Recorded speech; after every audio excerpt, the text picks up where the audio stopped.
Petit Jornal. Inteligência e irreverência em doses diárias.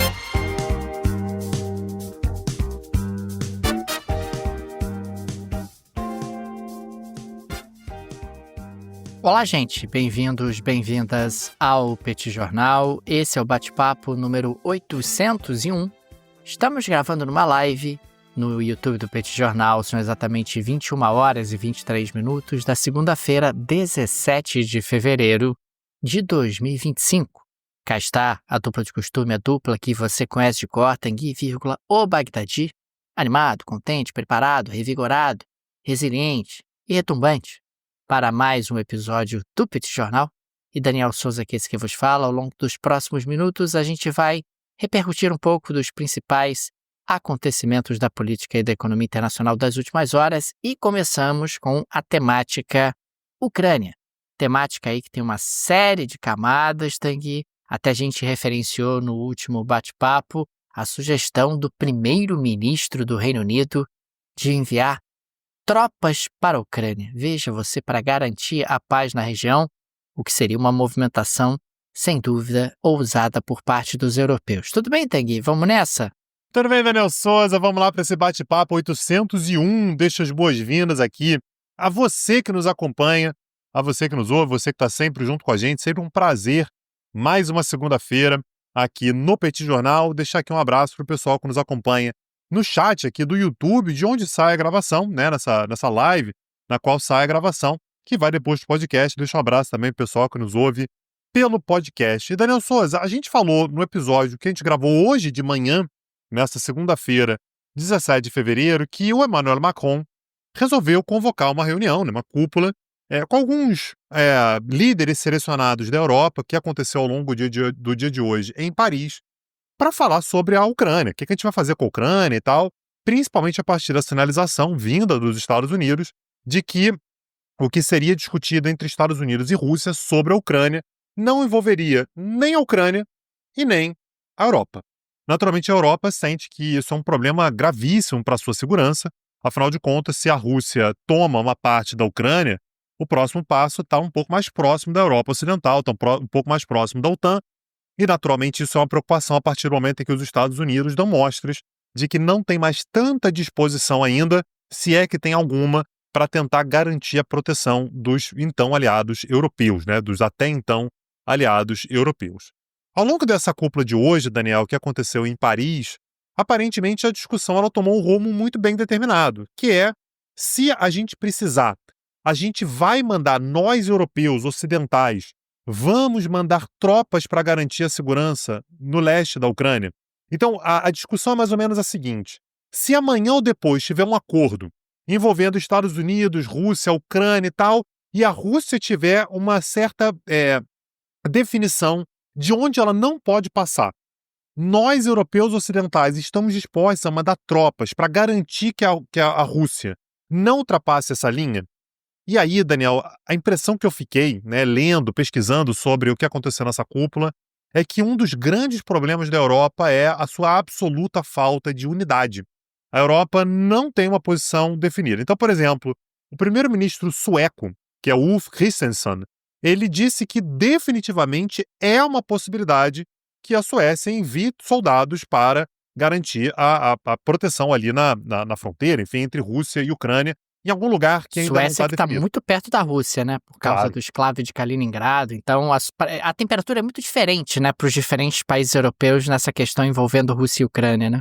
Exatamente. A mesma coisa, né, aconteceu com a Dinamarca. A Dinamarca também foi bastante assertiva, né? Então, o Mette Frederiksen, que é o primeiro-ministro dinamarquês, também disse que, olha, estou disposto a mandar tropas, a mandar soldados e tudo, e é uma posição parecida com aquela do Keir Starmer, que você falou hoje de manhã, você falou no episódio, nesse episódio que a gente está gravando agora também, que disse que, olha, a gente pode mandar soldados aí, ainda é cedo para dizer quantos soldados vão ser enviados, a gente não faz a menor ideia de como é que vai ser o arranjo, o que vai ser feito, o que esperar de um envio de soldados para que arranjo também a gente não sabe ainda, mas o Reino Unido se mostrou disposto. No entanto, Daniel, a Polônia, por exemplo, que é o terceiro maior exército da OTAN. Quando a gente fala sobre a OTAN, a gente está falando sobre, em termos de tamanho do exército, a gente tem Estados Unidos, Turquia e Polônia. Né? Então a Polônia é um país de fato importante e é um país que está colado na Ucrânia. Ou seja, se a Rússia, Daniel, por acaso, avançar mais pela Ucrânia, a Polônia está logo ali. E a Polônia, Daniel, disse o seguinte: não vou enviar tropas. Porque a preocupação polonesa, Daniel, é enviar tropas significa aumentar a área de atrito com a Rússia. Enviar tropas significa que a chance da gente ter um problema com a Rússia aumenta. E se tiver um problema com a Rússia, a Polônia é a primeira que pode entrar em guerra com a Rússia de forma direta, com a OTAN se desfazendo assim, eu sei lá se a OTAN vai vir me proteger. Foi uma posição parecida com a da Giorgia Meloni, por exemplo, a primeira-ministra italiana. Diz que é contra a ideia de enviar uma missão de paz, de enviar soldados e tal, porque, segundo ela, de todas as soluções, o envio de tropas é a mais complexa e provavelmente a menos efetiva. A Espanha também foi bastante relutante, Daniel, disse que é muito cedo para fazer uma proposta como essa. A Alemanha, Daniel, ficou meio em cima do muro, né? Então você tem o Olaf Scholz ali dizendo que não pode haver nenhum acordo sem o consentimento da Ucrânia, então qualquer coisa ele tem que passar pela Ucrânia. O Scholz sendo Scholz, né? Isso é a cara dele, né, Daniel Souza? É a cara dele, bem quadrado, né? Não faz nada que não esteja previamente determinado e tal. Então o Scholz falou assim: veja bem, gente, para ter um acordo aí, tem que falar com a Ucrânia e tal. E que falar sobre uma missão de paz envolvendo a Alemanha na Ucrânia seria inapropriado sem um acordo de paz. Então primeiro tem que ter um acordo de paz, depois a gente vê. Agora, uma coisa que me chamou a atenção, Daniel, eu queria te ouvir sobre isso. Alemanha e Polônia disseram o seguinte: olha, países que gastam mais de 2% do PIB em defesa, 2% do PIB em defesa é a meta da OTAN. O que a OTAN determina é todos os países da OTAN têm que gastar mais de 2% do PIB em defesa. O Trump veio agora dizendo que tem que ser 5%, coisa que nem os Estados Unidos gastam, mas tanto a Alemanha quanto a Polônia disseram que países da União Europeia que gastam mais de 2% do PIB em defesa deveriam ter mais liberdade nas regras orçamentárias da União Europeia. Então, a regra da União Europeia é: você somente pode ter um déficit ao longo de um ano fiscal, de 3% do PIB. O raciocínio deles é o seguinte: olha, se eu tenho que gastar mais com defesa, é natural que o meu equilíbrio fiscal ele fica um pouco prejudicado. Então, para países que gastam 2% ou mais do PIB, tem que ter ali uma colher de chá, Daniel Souza. Tem que deixar gastar um pouquinho mais, se endividar um pouquinho mais. E esse foi um dos pontos que levou à queda do governo do Scholz, né, Daniel? O fato de ele pedir um pouco mais de liberdade para gastar e tal, foi um elemento que domesticamente deu muito problema, o que inclusive justifica que na semana que vem a gente tem inclusive eleições na Alemanha, né? Pois é, Tagui, isso vai dar uma confusão, porque não é a primeira vez que há um zum em relação a essa ideia. Veja bem, a gente precisa aumentar nossos investimentos em defesa e essas regras comunitárias acabam sendo um constrangimento e embaraço para isso. O problema é que, de novo, nós teremos situações muito heterogêneas. A Polônia, que quer gastar 4, 5% do PIB, também vai ter esses 4, 5% do PIB flexibilizados, porque é um pouco o que a Polônia está sugerindo. Porque eu gasto mais, eu tenho uma outra necessidade, eu tenho uma outra situação, eu preciso ter uma excepcionalidade e uma regra só para mim. E aí você vai ter outros países da União Europeia que vão dizer: mas eu gasto muito com energia, eu também quero uma regra só para mim, porque eu tenho custos de energia maiores. Aí o outro país vai dizer: mas eu sou um país menos desenvolvido, eu também quero ter uma regra fiscal só para mim, porque eu tenho demandas de investimentos maiores. Por isso que vai dar confusão, porque cada país vai dizer que tem a sua excepcionalidade e a sua particularidade que precisa ser respeitada.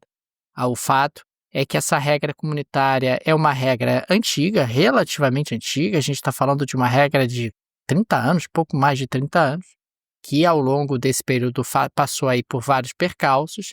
E se todo mundo na União Europeia ao mesmo tempo resolver gastar junto, você pode ter um problema econômico, você pode ter aí uma desorganização econômica que pode trazer fragilidades econômicas para os europeus.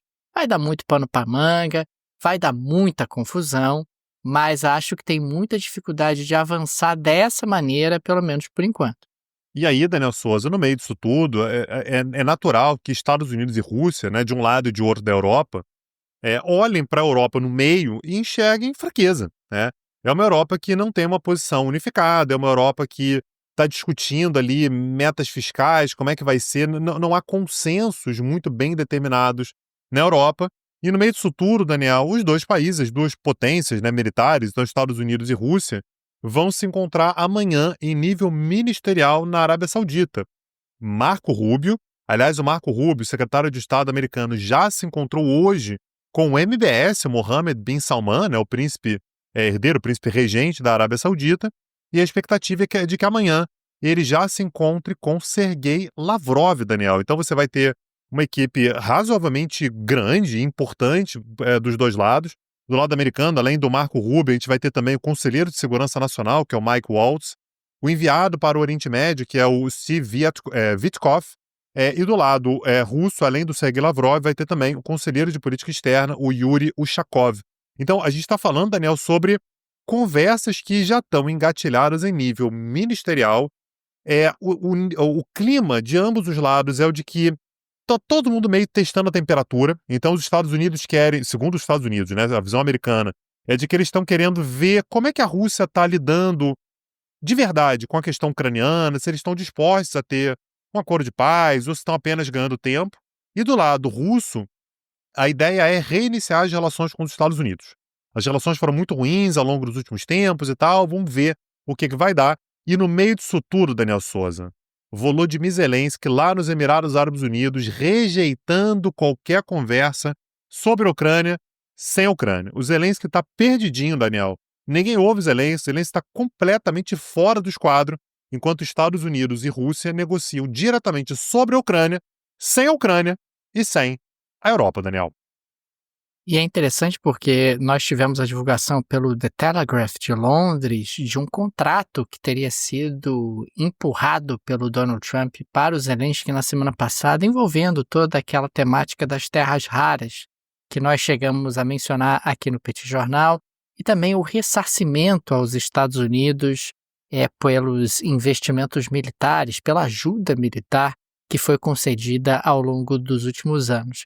E num determinado momento, uma conta que foi feita pelo The Telegraph é que o ressarcimento exigido pelos americanos junto à Ucrânia, em proporção do PIB, era maior do que as indenizações exigidas da Alemanha durante a Conferência de Versalhes no final da Primeira Guerra Mundial, para mostrar um nível de descabimento. A gente chegou a apresentar isso na semana passada aqui no Petit Jornal, mostrando que o Trump queria valores muito, mas muito superiores àqueles que tinham sido efetivamente concedidos na forma de ajuda militar à Ucrânia. E lembrando sempre que o grosso dessa ajuda militar à Ucrânia nada mais era do que um cheque do governo americano para o complexo industrial militar dos Estados Unidos.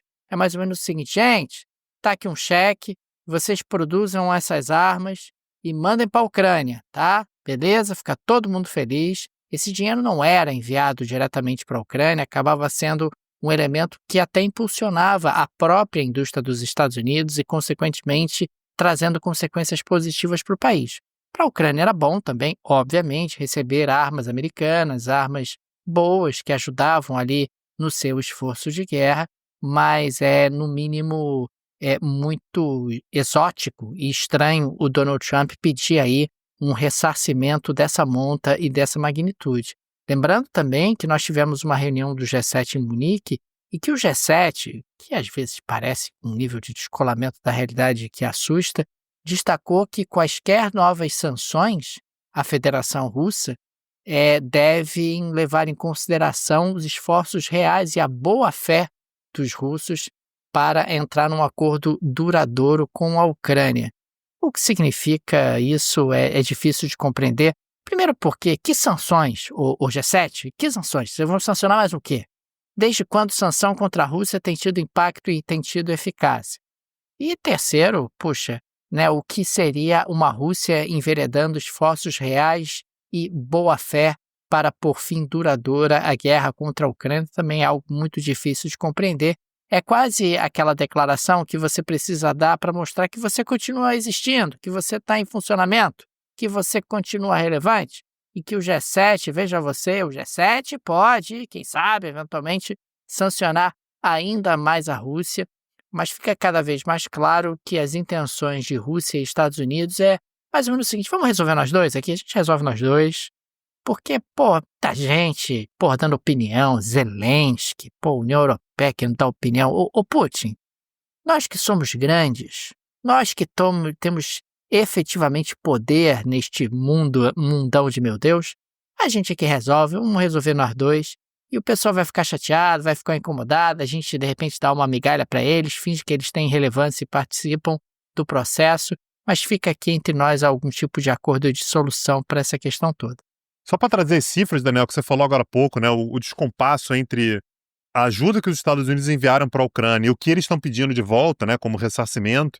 Os Estados Unidos ofereceram até agora para a Ucrânia cerca de 90 bilhões de dólares, grande parte disso, como o Daniel falou, em armamentos. E o Trump está pedindo 500 bilhões, é tipo 5 vezes, mais de 5 vezes mais aquilo que os Estados Unidos efetivamente ofereceram para a Ucrânia. E o que é interessante, né, é que quando a gente fala sobre esse arranjo aí, Estados Unidos e Rússia vão conversar, vão tentar se entender e tal, é que a gente está falando sobre uma disputa que existe em vários níveis, né, Daniel? O nível militar, o nível geopolítico de uma forma geral, mas também no nível tecnológico, né? A gente tem aí uma disputa tecnológica importantíssima, e é isso que eu quero trazer aqui hoje, Daniel. Como é que a geopolítica ela é importante em todas as áreas da nossa vida, e é por isso que é sempre importante lembrar que você que está nos ouvindo tem a oportunidade de saber cada vez mais sobre tecnologia ao se tornar aluno da Alura, a maior escola de tecnologia do Brasil. Daniel Souza, se as maiores potências do mundo estão disputando exatamente na área da tecnologia, é um dos temas mais importantes da geopolítica, das grandes negociações, da economia, inteligência artificial, tudo gira em torno da tecnologia.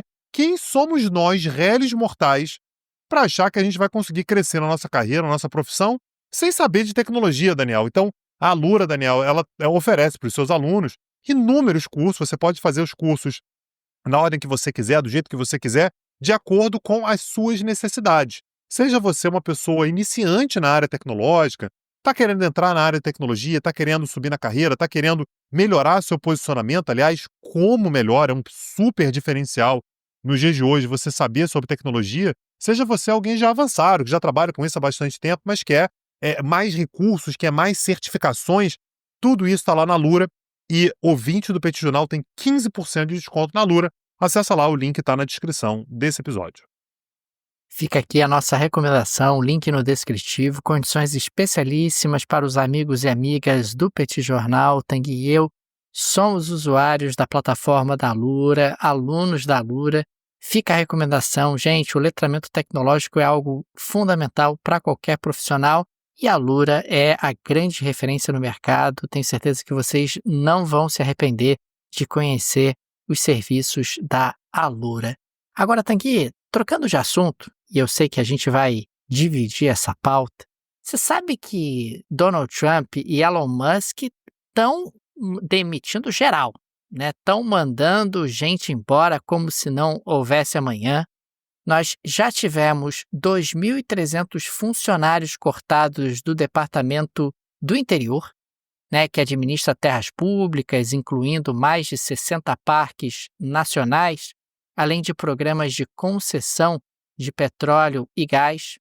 Tivemos aí a Agência de Proteção Ambiental demitindo 388 servidores, funcionários do Departamento de Agricultura também foram desligados, centros de controle e prevenção de doenças perderam quase 1.300 trabalhadores, 1.300 servidores. Também há a expectativa de cortes nas embaixadas americanas pelo mundo e, claro, que tudo isso se soma aí a cortes que também foram realizados em departamentos como assuntos de veteranos, educação e administração de pequenas empresas, fora os cerca de 75 mil trabalhadores que aderiram ao programa de desligamento voluntário, segundo a Casa Branca. É um enxugamento de imensas proporções, é um enxugamento que sugere até um certo improviso no que diz respeito à sua gestão, no que diz respeito à sua administração, mas é o Donald Trump dizendo que vai cumprir aquela promessa de campanha, de cortes, de gastos para abrir espaço para cortes de impostos e um enxugamento da máquina pública americana. A promessa lá na campanha era de cortes de 2 trilhões de dólares do orçamento do governo dos Estados Unidos, o que é uma cifra impressionante. 2 trilhões de dólares é aproximadamente o PIB do Brasil, para a gente ter uma ideia de ordem de grandeza do que isso significa. E o que me chama a atenção é que o público americano olha para isso, pelo menos uma parte considerável, e pensa, que bom. É sinal dos tempos, Tanguy. A gente vive numa época em que a demolição está na moda. Quer dizer, as pessoas elas têm uma enorme frustração com governos ao redor do mundo, consideram que governos não são mais capazes de melhorar a sua vida, não são capazes de atender às suas necessidades. E diante disso, já que não está dando para reformar, já que a democracia não consegue melhorar essas instituições, manda todo mundo embora, demite todo mundo. E o que nós vemos em boa parte do público é vibração com isso. Demite. Ah, mas quem são essas pessoas? Não sei. Como é que isso vai impactar a sua vida? Também não sei. Mas estou achando ótimo porque o Donald Trump está passando aí o carro e está demitindo esse monte de gente, enxugando a máquina pública dos Estados Unidos. Agora, Daniel, procuradores gerais de 13 estados governados pelos democratas entraram com uma ação em uma corte federal norte-americana para bloquear o acesso de Elon Musk a sistemas internos das agências federais americanas e também para bloquear a demissão de funcionários em 7 agências. Segundo esses procuradores gerais, Daniel, que repito, eles são procuradores gerais de 13 estados governados por governadores democratas, a função que esse departamento de eficiência governamental está tendo, né, enfim, liderado pelo Elon Musk, precisa necessariamente ser exercido por alguém que tenha sido indicado oficialmente pelo presidente e aprovado pelo Congresso. Importante lembrar que quando a gente fala sobre esse departamento de eficiência governamental, é um dos grandes temas dos Estados Unidos atualmente, mas esse departamento não existe. Esse departamento nunca foi criado, ele nunca foi aprovado pelo parlamento. Esse departamento ele é quase que uma entidade informal criada pelos Estados Unidos. O Elon Musk não tem um cargo oficial no governo americano. A maneira pela qual os Estados Unidos, né, o governo Trump tem utilizado para fazer esses cortes é que ele indicou pessoas da equipe do Elon Musk, por exemplo, para o Tesouro, né? Então ele indica, são pessoas indicadas pelo presidente da equipe do Donald Trump, da equipe de Elon Musk, e a ideia é exatamente que o Elon Musk ele consiga ter acesso a esses sistemas internos via a sua equipe, indicada pelo Donald Trump, não oficialmente indicada pelo Trump, e consiga fazer cortes dentro do sistema e essas demissões em massa. A expectativa, Daniel, é que uma juíza de Washington, D.C., da capital, a Tanya Chutkan, nas próximas... até amanhã, provavelmente, né? Então 24 horas, mas a contar a partir do meio do dia de hoje, dessa segunda-feira, ela tome a decisão acerca do que pode e do que não pode ser feito. No dia de hoje, nós tivemos as oitivas, né? Então, esses procuradores, enfim, expondo o seu caso, ela já deixou claro que não vê com muito bons olhos a ideia de uma espécie de tutela antecipada, ou seja, já cortar para depois julgar. Ela diz que, olha, tem que ser julgado primeiro, mas é provável que até essa terça-feira a juíza Tanya Chutkan, de Washington, D.C., deu o seu parecer sobre se pode ou se não pode. Então vamos ver, Daniel Souza, para ver se Elon Musk vai ser impedido de continuar tendo esse acesso ou não. Agora, Daniel, se não for bloqueado, ele vai vir gigante, né? Porque aí ninguém segura mais. Se a justiça autorizar, ninguém segura mais. Se a juíza, por acaso, não autorizar, a gente sabe que vai ter recurso, vão ser buscadas outras maneiras de fazer esses cortes, mas, de qualquer maneira, a briga está aberta também na justiça, Daniel. O impacto sobre a operação do governo dos Estados Unidos é imenso, né? A gente está falando de cortes muito pesados e até o presente momento não há muita clareza sobre o planejamento e o mapeamento que foi feito em relação a esses cortes. É claro que governos podem fazer cortes, não tem nenhum problema, diferentes governos do mundo, em diferentes situações, mas nesse caso em particular dos Estados Unidos, a coisa cheira mais a uma demolição do que efetivamente a um corte ou algum tipo de ajustamento da máquina pública mais pensado e mais bem estruturado. Tanguy, eu registro aqui rapidamente que nós tivemos hoje em Lisboa um terremoto de 4,7 graus na escala Richter. A gente está falando do segundo terremoto em menos de 12 meses. É claro que a cidade de Lisboa é uma cidade traumatizada, né, por um gigantesco terremoto que aconteceu em 1755, e isso acaba gerando uma certa inquietação. Você tem o primeiro terremoto, alguns meses depois você tem um segundo terremoto. Existe sempre o temor que novos terremotos e piores terremotos possam atingir a cidade em algum momento. Embora seja uma cidade relativamente preparada para isso, pensada na possibilidade de terremotos, é sempre algo que chama atenção, assusta e impacta a vida, inclusive, das pessoas que ouvem o Petit Jornal em Portugal, mais especificamente na cidade de Lisboa. Fica aí o nosso abraço, né, para a nossa audiência portuguesa. Sempre as lembranças, somos sempre muito bem recebidos, né, Daniel, pelo pessoal de Lisboa. Então fica um abraço para todos eles. Daniel Souza, vamos para a Galera Chaqueira de hoje? Vamos nessa, Tanguy. Fui marcado inúmeras, dezenas, centenas, milhares, milhões de vezes numa história maravilhosa, Daniel, que aconteceu na República Tcheca. O governo tcheco, Daniel, vinha planejando há 7 anos, a construção de uma barragem, Daniel, ali no Rio Moldava. Então tinha toda uma discussão, porque você construiu uma instalação militar, isso mexeu com o fluxo do rio, então a ideia era construir uma barragem que redirecionasse, né, enfim, a gestão do rio Moldava na República Tcheca. Foi feito, portanto, Daniel, um orçamento e finalmente aprovado, um orçamento de 30 milhões de coroas tchecas. Isso dá mais de 7 milhões de reais. Não é uma grande coisa, tá, Daniel? Mas a gente está falando sobre um plano de 7 anos. Eis que entraram em cena 8 castores. Sim, castores. Uma família de castores resolveu resolver a situação, Daniel Souza, e em um prazo de 2 dias, com um custo de 0 coroas tchecas, a barragem foi construída, Daniel Souza. Então tá aí os animais, Daniel, os castores, resolvendo a vida da República Tcheca, construindo em apenas 2 dias uma barragem que estava sendo planejada há 7 anos. Vem o pessoal, Daniel Souza, para falar, mas os castores também atrapalham, porque às vezes eles criam barragens em lugares onde não deveriam, e aí gera inundação num lugar, gera falta de água no outro. Mas nesse momento, simplesmente esses castores, Daniel, precisam de uma condecoração, porque em 2 dias economizaram 7 milhões de reais ou 30 milhões de coroas tchecas. Um abraço para os castores. E merecem, né, Tanguy? Ótimos trabalhadores resolvendo aí um problema que o governo tcheco não resolveu a contento e, consequentemente, agora a obra está feita. Pois é, Daniel Souza. O problema é entregar a obra, né, Daniel? Eu quero saber se vai ser o castor que vai cortar a fita ali de inauguração da barragem. Daniel Souza, a gente vem falando muito, e não tem como fugir disso, de Donald Trump, né? Donald Trump vem monopolizando as notícias, enfim, tudo vem girando em torno de Donald Trump. E tá na hora de a gente saber um pouco mais sobre ele, né? E é por isso que fica aqui o convite para todos os nossos ouvintes. Aliás, não apenas os nossos ouvintes, os amigos dos ouvintes, os amigos dos amigos dos ouvintes, os parentes, os inimigos dos ouvintes.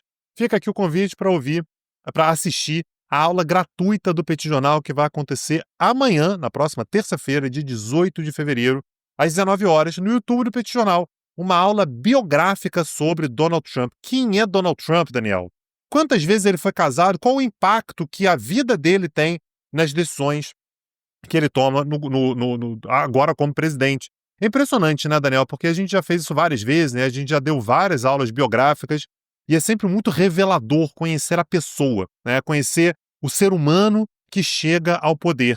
Donald Trump, por exemplo, Daniel, tudo que ele vem fazendo com relação à China, a explicação está lá na década de 1980, né? Você entendendo o Donald Trump na década de 80, você entende finalmente Donald Trump nos dias de hoje, com várias decisões. Aliás, o pessoal brinca, né, Daniel? É uma brincadeira, obviamente, não tem nada de realidade nisso, que Daniel vive preso aos anos 90. Né? Daniel tem a cabeça da década de 90. Donald Trump, Daniel, é igual você, só que para a década de 1980, e tudo isso vai ficar muito claro, vai ficar explicado amanhã na aula gratuita do Petit Jornal, lá no YouTube. Marca lá, Daniel Souza, se você clicar ali no sininho, você inclusive é avisado na hora que a aula começar. Vejam vocês, gente, ainda bem que Tanguy tem uma cabeça arejada, uma Opa. cabeça de 2025, Sim. uma cabeça atualizada aos novos tempos e aos novos ventos. Agora, gente, fica também o nosso agradecimento aos apoiadores e apoiadoras do Petit Jornal, vocês que ajudam a manter esse projeto de pé. O Petit é uma mídia pequena, não tem nenhum conglomerado por trás, nenhuma produtora por trás, e por isso a ajuda de nossos apoiadores é tão importante. Fica aqui o nosso carinho, o nosso abraço, o nosso muito obrigado a cada um de vocês. E fica também o convite, se você ainda não é apoiador, não é apoiadora do Petit Jornal e gosta do nosso projeto, ele é algo que faz diferença na sua rotina, considere nos apoiar. No descritivo desse episódio tem várias alternativas, tem a chave Pix do Petit Jornal, você pode fazer um Pix para o Petit Jornal, uma forma prática, rápida, instantânea de apoiar o Petit Jornal, você pode inclusive ativar o Pix recorrente. Fica também o link do Apoia-se no descritivo e o link do Patreon para quem vive no exterior. Tenho certeza que uma dessas alternativas será confortável para você. Amanhã estamos de volta, Daniel Souza. Um abraço, até a próxima. Valeu! Tchau, tchau! Petit Jornal. Inteligência e irreverência em doses diárias. Acesse www.petitjornal.com.br.